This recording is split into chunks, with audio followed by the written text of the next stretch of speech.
Consider these real-life vignettes of how media ownership matters.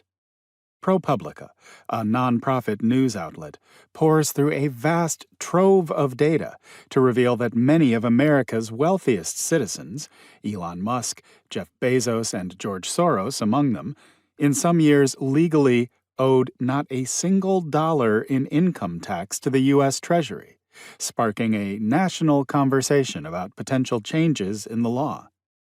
SVT, Sweden's public television channel, has an investigative magazine show called Mission Investigation, Uppdrag Granskning. Its hard-hitting, public service-oriented investigations of business and government include a story about suspected bribing of foreign clients by Sweden's largest and partly state-owned telecommunications company, resulting in the resignations of the company's board and CEO.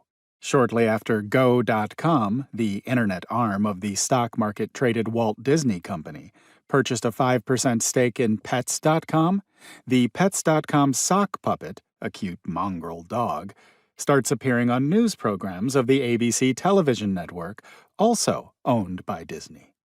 While some ABC journalists insist that they did not know of the investment and vigorously deny advancing the cause of Pets.com, a prominent journalism school dean argues that news divisions should avoid even giving the appearance of the cross-promotion of corporate interests. In France, an independent filmmaker releases a documentary called Thanks Boss, Merci Patron, about workers laid off at a factory owned by the stock market-traded luxury goods company LVMH. The French newspaper La Parisien, also owned by LVMH and its dominant shareholder Bernard Arnault, is criticized for not publishing an article about the documentary.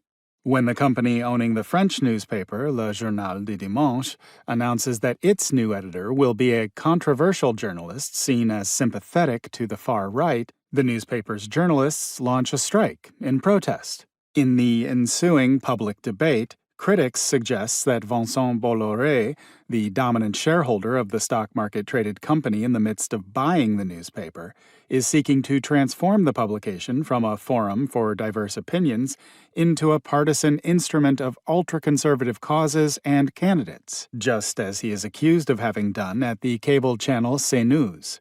In Sweden, Jonas Nordling, editor-in-chief of the left-leaning, partly labor union-funded Dagens Arena, proudly describes the news outlet he leads as a partisan medium and a resistance movement.